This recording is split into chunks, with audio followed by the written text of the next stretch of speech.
Kita belajar hari ini mengenai kata kimia.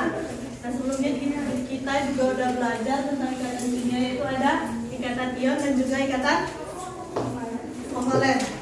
Nah, jadi hari ini kita akan mempelajari materi selanjutnya atau subbab selanjutnya, yaitu mengenai bentuk molekul. Nah, sebelum itu kita lihat dulu. Dan PPT-nya ini kan warnanya kurang jelas nih. Tadi udah kirim PPT-nya ke salah satu temennya. Nanti temennya kirim ke grup aja. Nah, coba kamu lihat itu ada senyawa apa? CO2 dan juga H2O. CO2 itu adalah karbon dioksida dan H2O itu adalah air.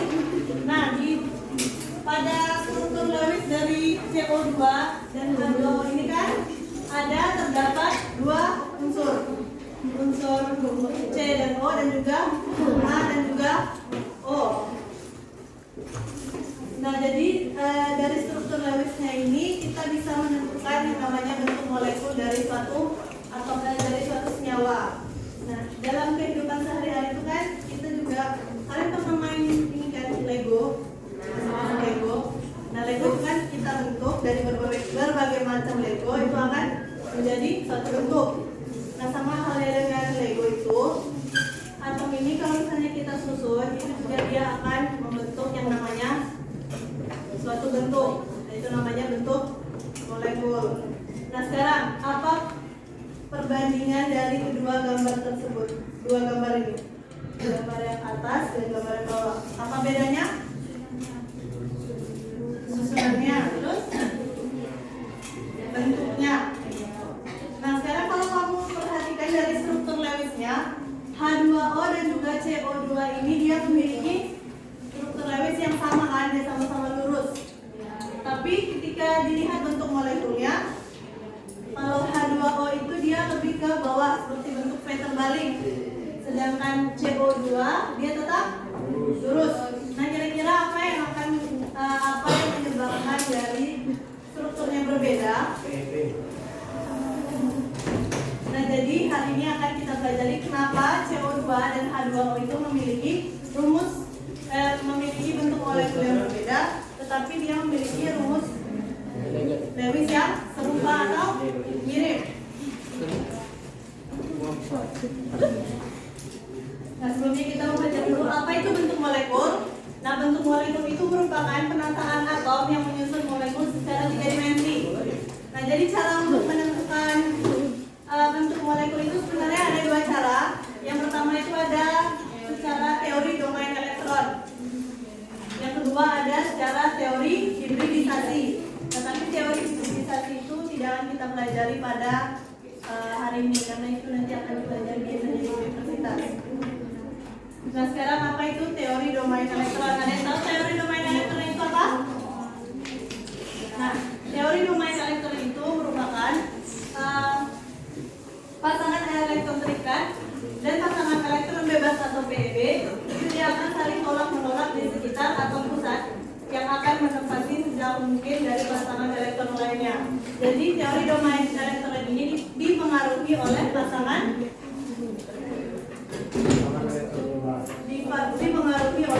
elektron bebas dan juga pasangan elektron ikatan. Nah, tapi pasangan elektron bebas dan juga pasangan elektron ikatan ini dia itu memiliki kekuatan tolakan atau gaya tolakan yang berbeda. Jadi mana gaya tolakan yang paling besar itu adalah tolakan antara pasangan elektron bebas dan pasangan elektron bebas. Sedangkan gaya tolakan yang paling kecil atau yang paling rendah itu adalah pasangan elektron ikatan dan pasangan elektron ikatan. Nah, untuk menentukan bentuk molekul secara teori domain elektron ini ada yang namanya bentuk umumnya. Bagaimana bentuk umum dari teorinya itu?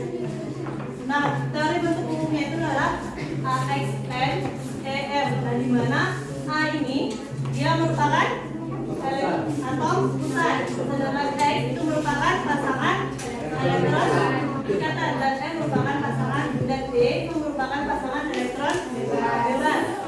N dan M ini merupakan jumlahnya berapa totalnya, misalnya dalam satu struktur Lewis itu misalnya pasangan elektron ikatannya ada 3, pasangan elektron bebasnya ada 2. Nah sekarang kita masuk ke contoh soal.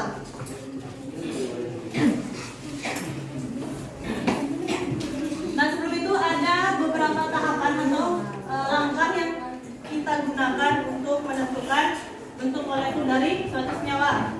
Yang pertama itu ada menentukan konfigurasi elektronnya terlebih dahulu. Masih ingat konfigurasi elektron itu apa? Konfigurasi elektron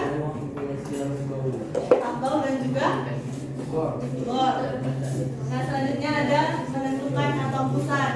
Ada yang tahu cara menentukan atom pusat itu seperti apa?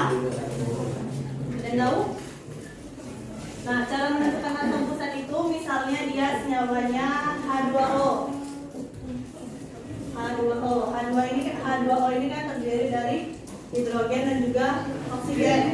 Nah cara kita menentukan mana sih yang menjadi atom pusat antara hidrogen dan juga oksigen? Itu cari atom atau unsur dengan jumlah yang paling sedikit. Di sini jumlah A ada berapa? 2. H ada 2. O ada 1. Nah berarti antara H dan O yang menjadi atom pusat adalah O. Misalnya lagi BCl3 yang menjadi atom pusat B. Misalnya NH3 yang menjadi atom pusat adalah N karena dia memiliki jumlah yang paling sedikit antara H. Dan selanjutnya tentukan struktur Lewis dari masing-masing senyawa. Misalnya dia H2O, berarti tentukan struktur Lewis dari H2O. Selanjutnya ada menentukan jumlah pasangan elektron ikatan dan pasangan elektron bebas. Dan terakhir itu menentukan tipe molekulnya. Dan menentukan tipe molekulnya tadi itu kita menentukan yang rumus tadi yang AX, N, E, dan M. Sampai sini paham? Ada yang mau ditanyakan? Nah, contoh soalnya itu misalnya tentukanlah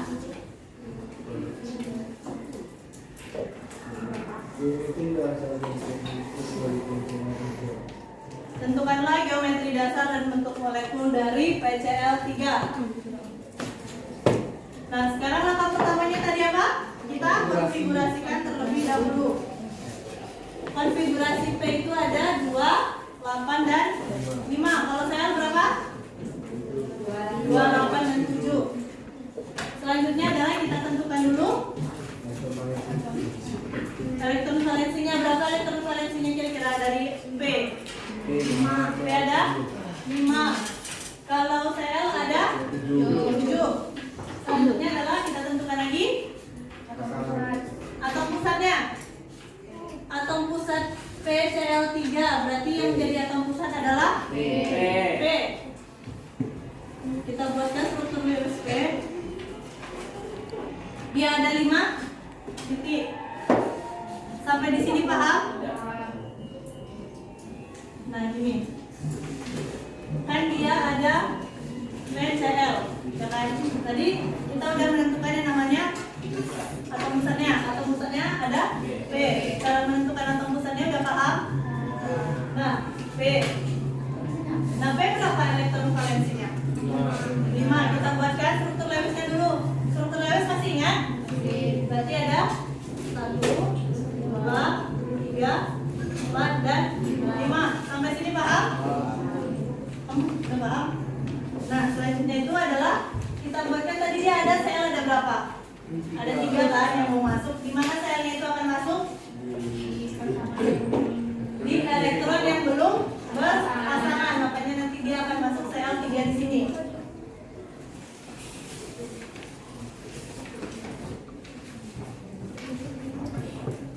Sampai sini paham? Nah tadi elektron valensi dari Cl ada berapa? 7 kan? Berarti kita tulis 1, 2, 3, 4, 5, 6, 7.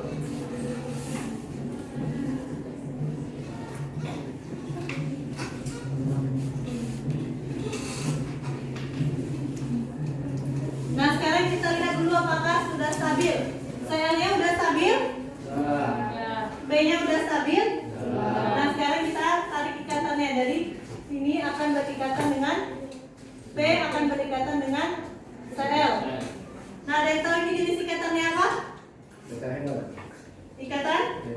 Ikatan kovalen apa? Ikatan kovalen tunggal.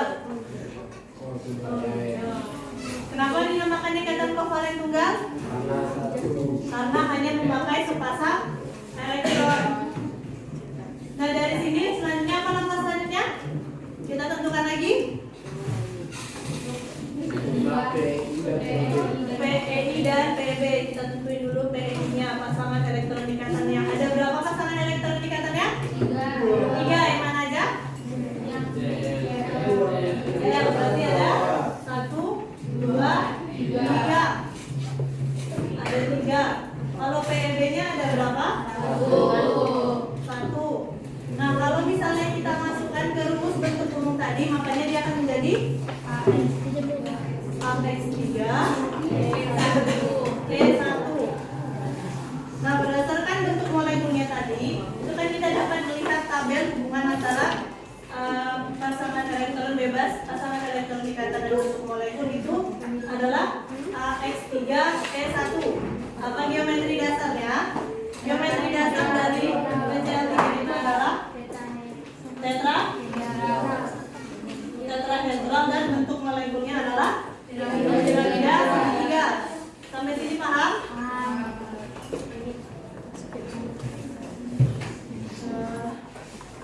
Selanjutnya itu misalnya satu contoh lagi.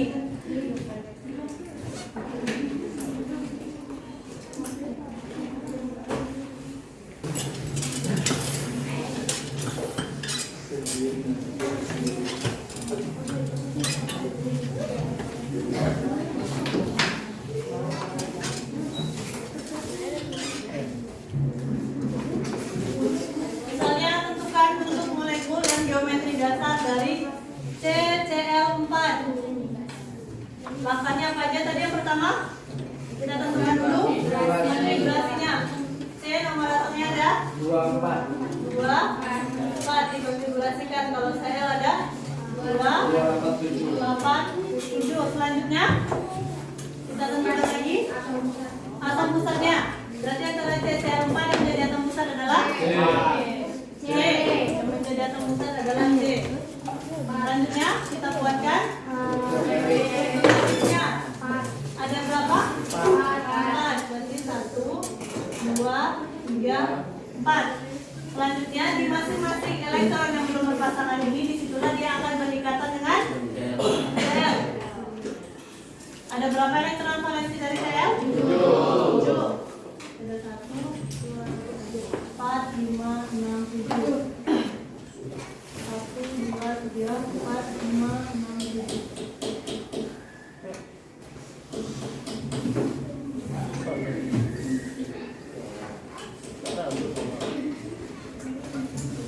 Nah, sehingga akan terbentuk pasangan elektron ikatan antara C dan juga Cl. Sampai di sini paham? Nah, langkah selanjutnya adalah kita tentukan PEB dan juga PEI-nya. Berapa PEI dari CCl4? Ada 4. PEB-nya ada 0. Nah, cara menentukan PEB-nya ini bukan dilihat dari atom di sekitarnya, tapi dilihat pasangan elektron bebas yang ada pada atom pusat. Jadi di atom karbon atau C ini masih ada tidak yang elektron yang tidak berpasangan? Tidak, makanya dia pasangan elektron bebasnya itu ada 0. Kalau kita masukkan ke yang bentuk umum tadi, berapa? AX 4, berarti bentuk molekulnya adalah tetrahedral dan juga geometri dasarnya juga tetrahedral. Sampai di sini paham?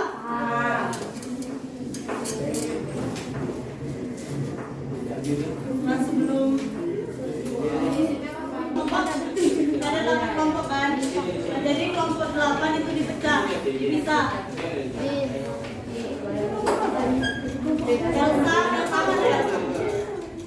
Elsa pindah ke kelompok 2, kelompok Stefani.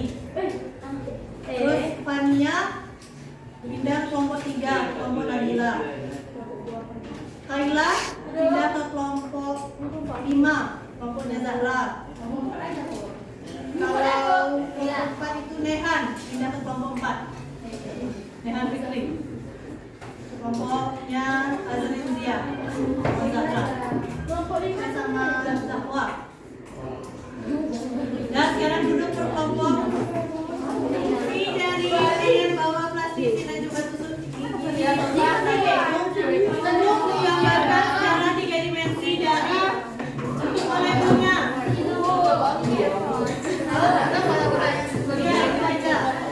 Jadi di sini yang KPD ini ada 4 senyawa. Itu ada H2O, CO2, CH4. Perhatikan dulu. Fungsi dari plastik penyaringan untuk menggambarkan bentuk molekulnya secara 3 dimensi. Jadi di dalam KPD itu ada 4 senyawa. Ada CO2, H2O, CH4 dan juga CH3. Misalnya kayak H2O, yaitu bentuk molekulnya misalnya tetrahedral. Nah, kalian buatkan dengan menggunakan plastik itu gimana bentuk tetrahedral itu secara 3 dimensi. Paham? Paham. Kalau KPD-nya itu selama 15 menit. Nanti ada satu kelompok yang akan mempresentasikannya. Kelompok saya aja.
Kayak cherry itu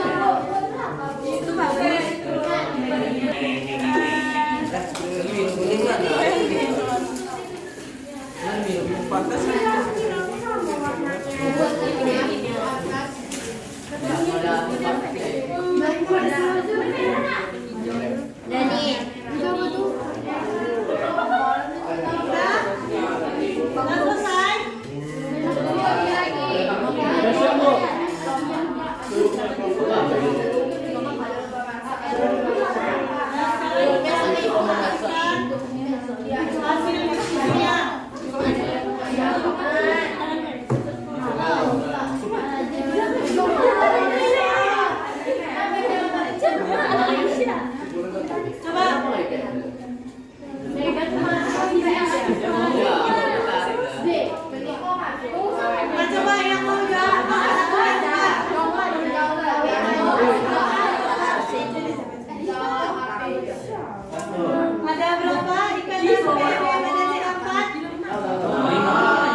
Geometri dasarnya apa? Bentuk molekulnya juga. Molekulnya.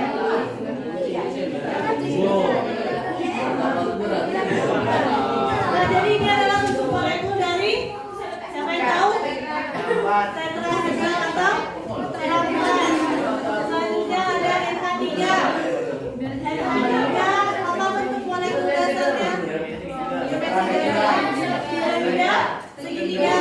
Bentuk molekulnya ada tetrahedral. Geometri dasarnya tetrahedral.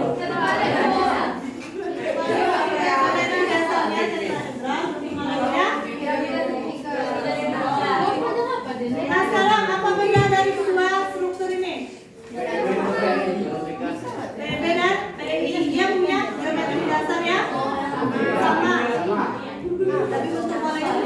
Berbeda. Itu disebabkan karena adanya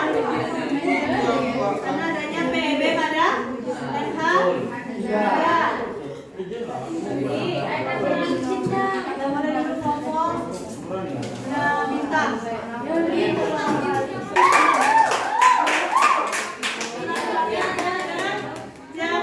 Jawaban pertanyaan 3, 4, dan 5.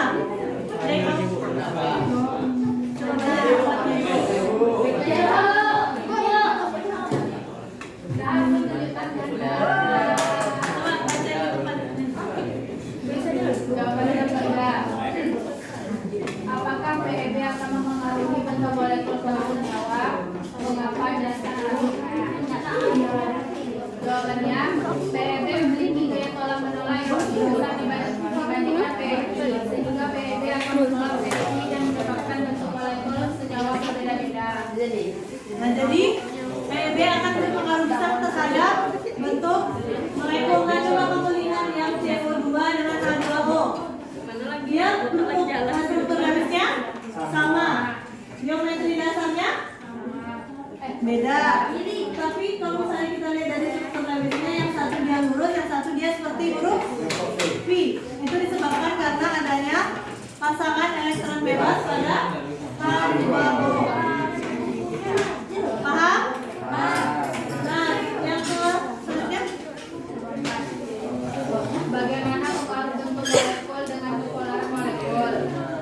Bentuk molekul akan mempengaruhi kepolaran suatu molekul. Apabila bentuk molekul asimetris, maka molekul tersebut akan disebut polar.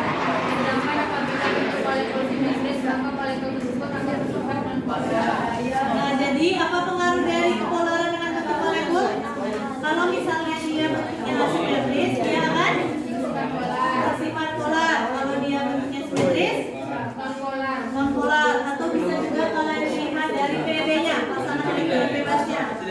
Kalau misalnya dia tidak ada PEB, dia itu adalah non-polar. Dan kalau misalnya dia ada PEB, berarti dia polar. Selanjutnya,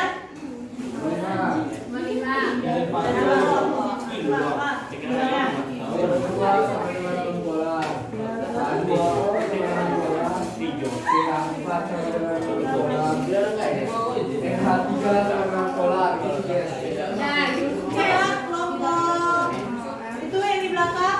Benar jawaban kelompok Ananta? Apa aja tadi cek ulang? Nomor 5. Ilham.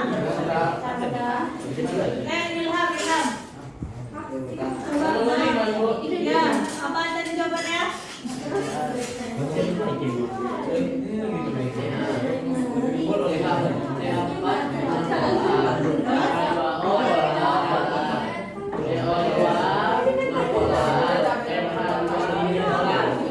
Sama jawabannya ya, Pak?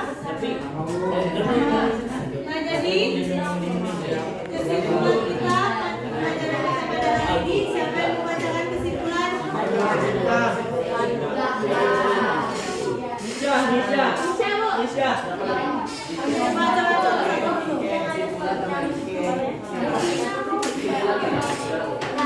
Kesimpulannya adalah bentuk molekul merupakan susunan ingrediensi atom dalam satu molekul. Kemudian urutan gaya tolakan dasar molekul adalah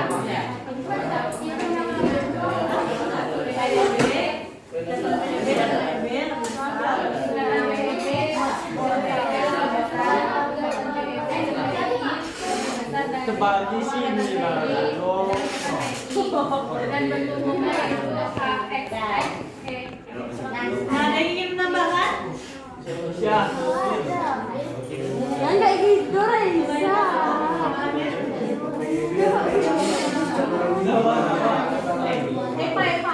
PEB dan PEG akan mempengaruhi bentuk molekul dari suatu senyawa. Jadi bentuk molekul itu adalah gambaran tiga dimensi, yang dimana ada pengaruh PEB dan juga PEG dalam bentuk molekulnya. Nah, sampai di sini pembelajaran kita tentang bentuk molekul. Ada yang ingin ditanyakan? Ada yang masih kurang paham? Udah paham semua? Nah, sekarang yang kalian buat kapitulasi sesi tadi dikumpulkan ke depan per kelompok membuat nama kelompok. Itu barengan sama RKPD-nya. Dan untuk yang kedua dibuat nama kelompoknya. Menurutnya masing-masing karena ada kuis. Jawabnya sendiri, nggak boleh nyontek sama temannya. Jangan lihat Google. Paham?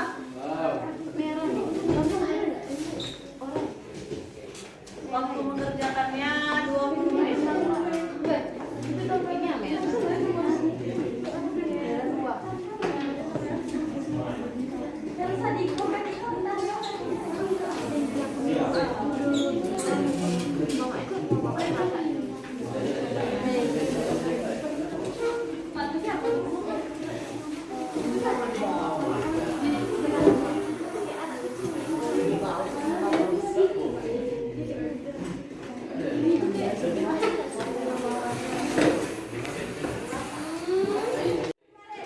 Hari ini mata saya kita untuk molekul. Jadi untuk materi semester ini itu udah selesai. Dan itu dari terakhir ada gaya antar molekul. Nah untuk kelas ujiannya itu kan tanggal 28 itu. Jadi itu nanti materinya mulai dari bilangan kuantum sampai gaya antar molekul. Di minggu depan kita akan bahas-bahas soal yang ada kaitannya sama ujian, materi ujian. Oke, sekian pembelajaran hari ini.